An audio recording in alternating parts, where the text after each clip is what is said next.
Hey folks, welcome back to Skyward Sword. We are here in the Fire Sanctuary. It's the 6th dungeon, and we've moved on to the second section of the dungeon. It's much more outdoorsy than the first section. You see we have a wide open area, and we have a river of lava, which is not moving. We should do something about that. We'll need it moving in order to proceed. And as previous puzzles have taught us, that means we need to open up a flow of lava, probably from a statue face thing. So now priority is finding the boss key and getting to the boss door. First probably being a little bit harder than the latter. Anyway, we're dealing with these curse keys. Have I mentioned how much I hate curse keys? I mentioned how much cursing sucks because it prevents you from doing pretty much anything. But curse keys are annoying because they're, you know, wild and crazy guys, and hard to predict and hard to follow. And they also curse you, so yeah. Anyway, good idea to shoot these guys through the bars. If you have an upgraded bow, you can definitely stay out of their range while still being dangerous to them. Don't know if your regular bow could do that. Anyway, there's some flowing lava. Let's get that flowing elsewhere.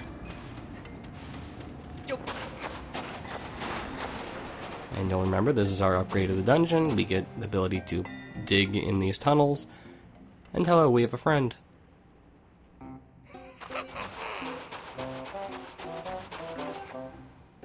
He has a lot of rupees in that backpack. I would like those rupees. Those are good rupees for people to have. Opening the gate, it takes less priority. Now, I'm not sure if you can just, like, head back after opening the gate without bothering him and just move on with your life. But then you'd miss out on some wonderful prizes. And also this fun chasing minigame.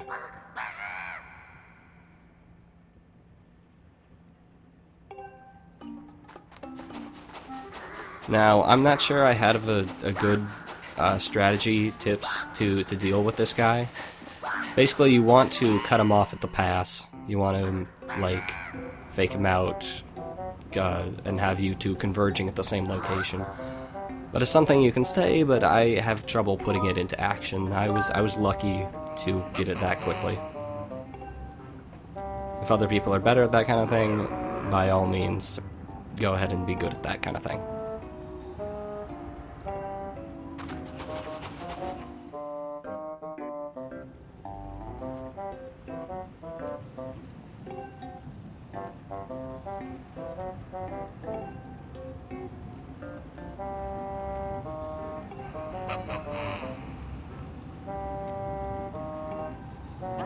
See ya, bro. Anyway, doing that little shenanigan opens the gate and gets us the very wonderful, very fantastic heart piece. If we're still taking shots, take 2 shots.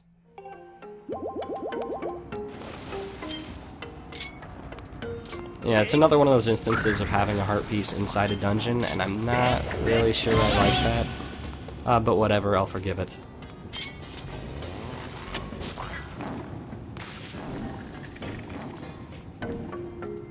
Anywho, let's move along here, along the lava river. And since we already defeated those bokoblins, we are free to open up this barrier, for one thing. But also to dig down here in order to open up the lava flow down there.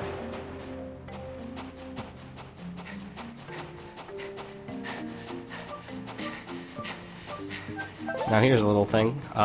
Stamina fruit apparently can grow underground. I think this is like the one time you ever see that. I can't imagine... Actually, volcanic soil is generally pretty nutritious, isn't it? It's just the like, lava and stuff tends to kill things. Speaking of lava killing things... this is the part where you run away. If you haven't learned to sprint, now's the time to learn.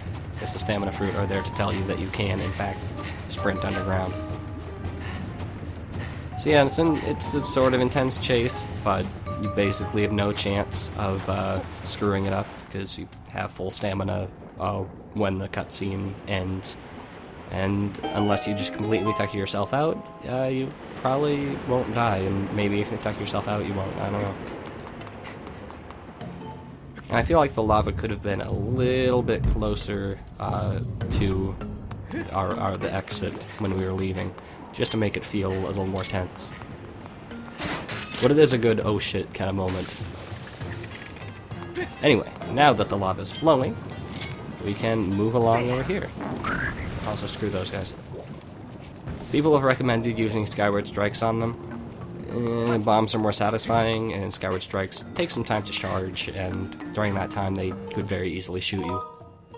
Anyway, strange thing here, an actual honest-to-God bird statue. Meaning, you can exit and fly out of the dungeon to wherever you like, and then fly back into here. It's not really done in any other dungeon. Anyway, we will want to go over here eventually by some route, but unfortunately there are bars in our way once again.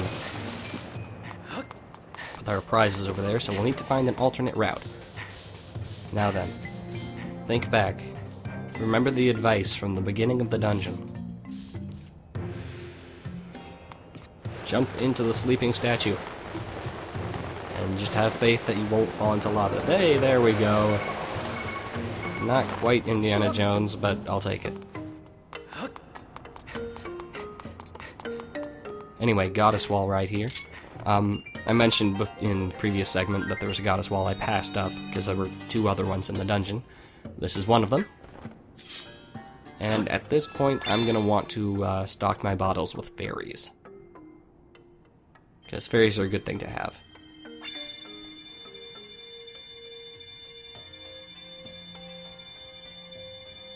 So to make fairies appear, don't know if I've addressed it, draw a Triforce on there. If you don't know what a Triforce is, well, you haven't been playing Zelda very long, have you? And the reason you can draw a Triforce in one stroke is because you played Phantom Hourglass, where that was a mandatory puzzle.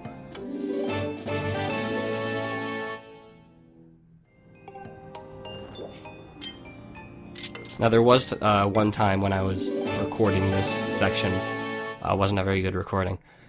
But I drew a Triforce, and everyone's like, oh, that's a Triforce. But the wall thought it was a rupee, so I got a bunch of rupees. A little frustrating. Anyway, time for another mini-boss. It's two of these guys. Remember these guys. Honestly, this is kind of less dangerous than the one time we fought two of them at once in the first fire dungeon.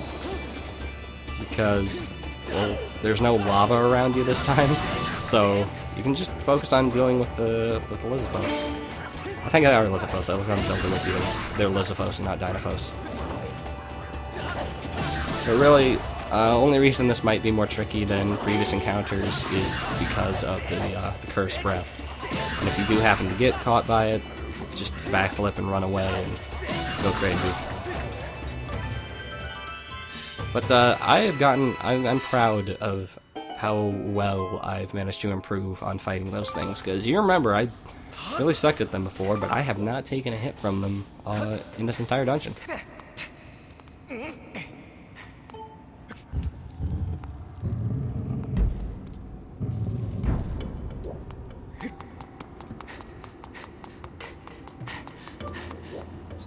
Now then, we have a long spiraling staircase and another goddess wall already. It's a little strange that they're so close together, but I'll take it. Now since my bottles are full and my hearts are full, this time, and basically my ammo is full as well, this time I'm going to draw a little something different. See if you can tell what it is before the prize comes out, because this is a really bad drawing.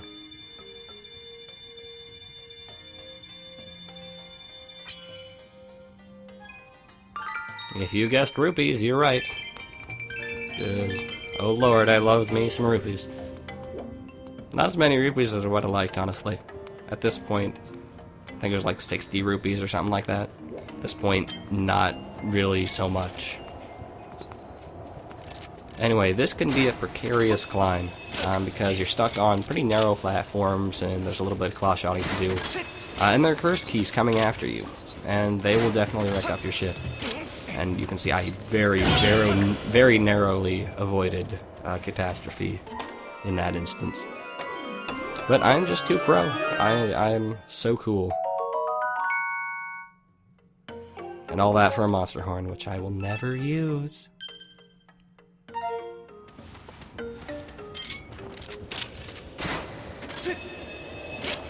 Honestly, I'm amazed that vines can survive up here.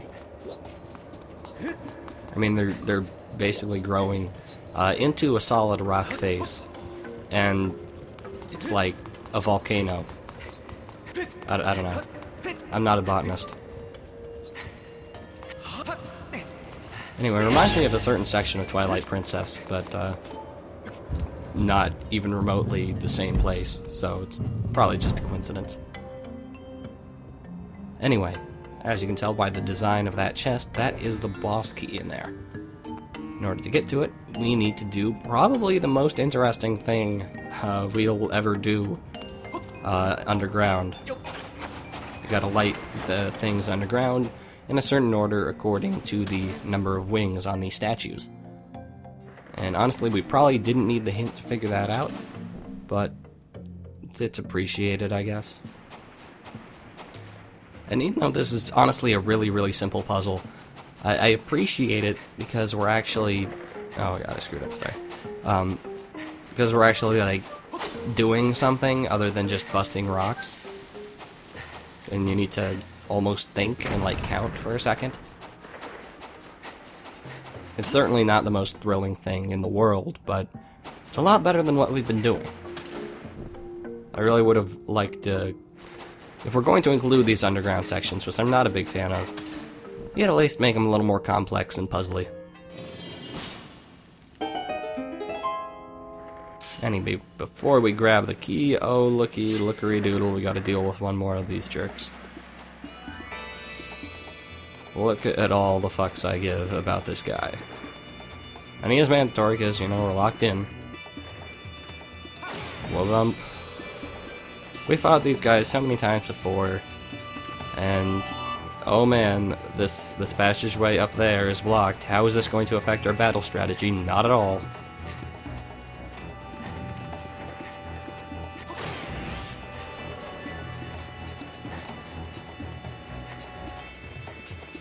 Couldn't you have given him, like, flame breath or something? Give him a superpower, make him, like, more dangerous. This is the final time we run into this guy in the dungeon. So you'd think we could make him kind of a final exam, make him more difficult, give him something interesting, but no. Honestly, I do like this dungeon for its overall design, but good lord, I hate the underground sections. I think that was a mixture of the words section and segment, but whatever. My linguistic fallacies are far more interesting than this stupid guy. And yes, I do suck at fighting these guys, why do you ask?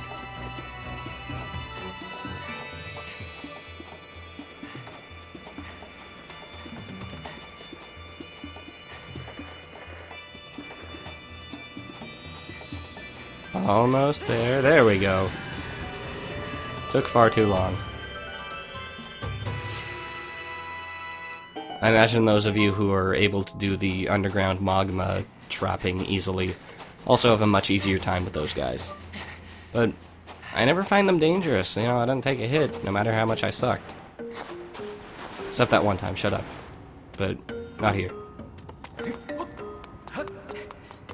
But anyway, horrible underground segments aside, we now have the boss key. I mean the mysterious crystals, not the boss key. It's not a key, it's mysterious crystals. And never mind that it's shaped like a key when you put it in correctly. And that means we can head on over to the boss door. Which I showed on screen but didn't point it out because I was talking about bird statues or something.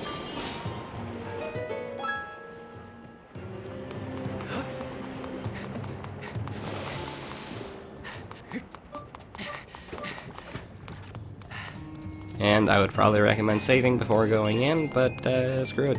That's for people who want to be logical and save before this relatively almost kind of challenging boss fight. Anyway. Key goes in.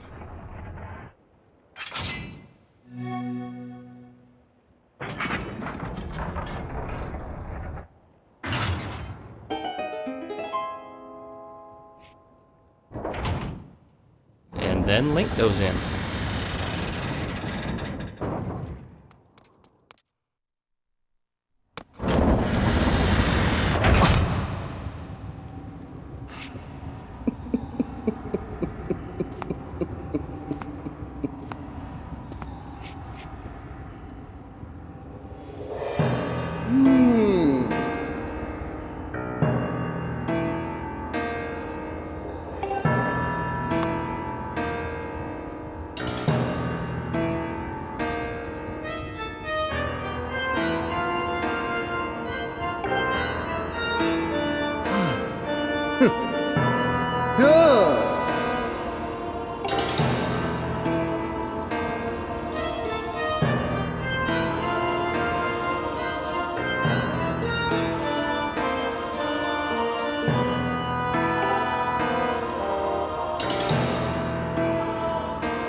Alright, it's our good friend Girahim, back again for more fun. Now, honestly, in the first section of this fight, I kind of play really badly. You remember in the first section, first time we fought this guy, in the first section you had to do the whole sword leading. You would have your sword off to one side and then like slash further to that side in order to throw him off. And I really sucked at that for some reason during this recording. The fights against him went pretty well, but I just kind of sucked at it. So you're going to see this first phase a bit longer than you might like. Girahim has a few little more devious tricks. Like, I don't think in the first fight he would like freeze you like that and attack you with the flying knives. He would just freeze you and be like, haha, you suck. He's basically less forgiving, but overall his pattern and what you have to do is pretty much the same, at least for this first section. There's a couple changes in the second section.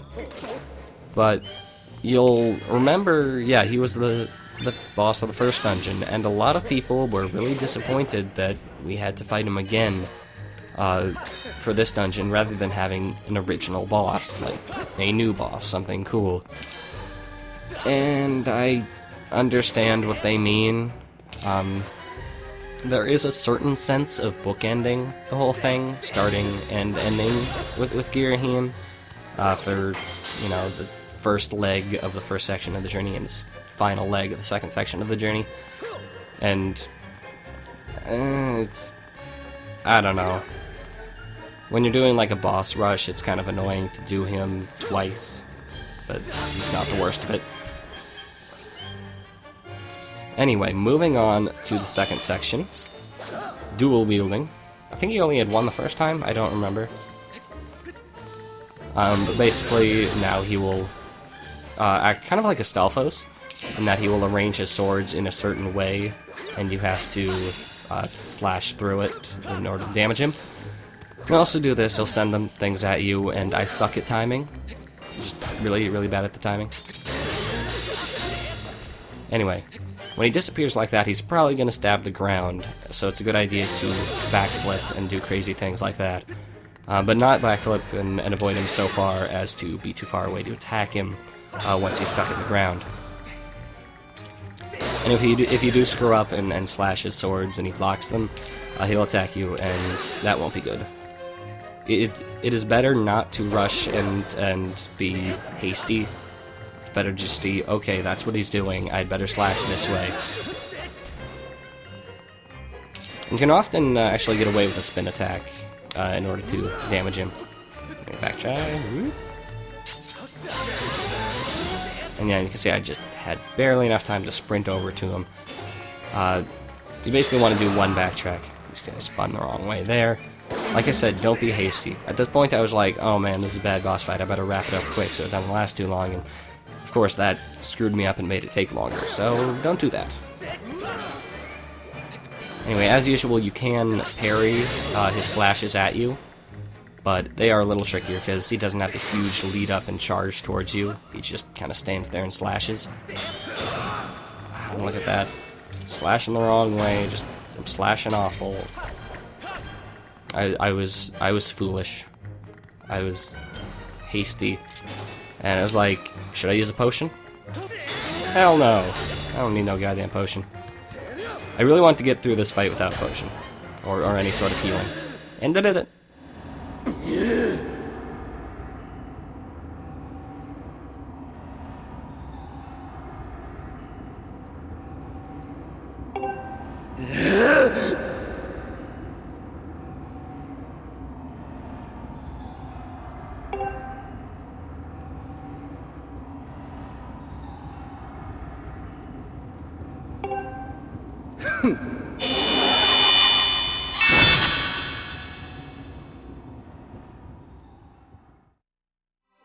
And of course, Girahim will be back to fight another day, but for now we got a heart container. Land already. Okay, there we go. We are getting close to filling out our health bar. Doing well, getting there. Anyway, head on in.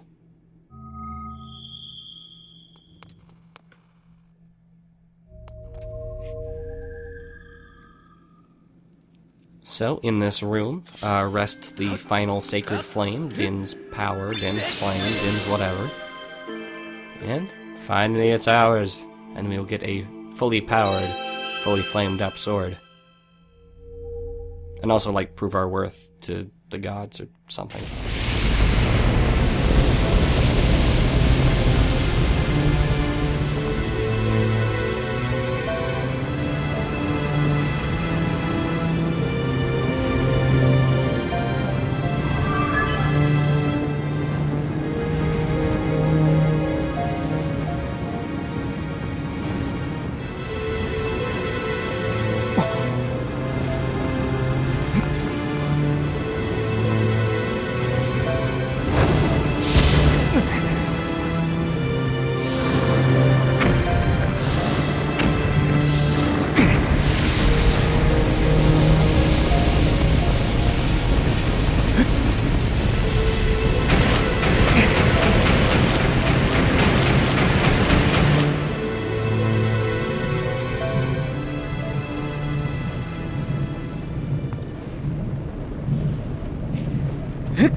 You know, this sword looks kind of familiar.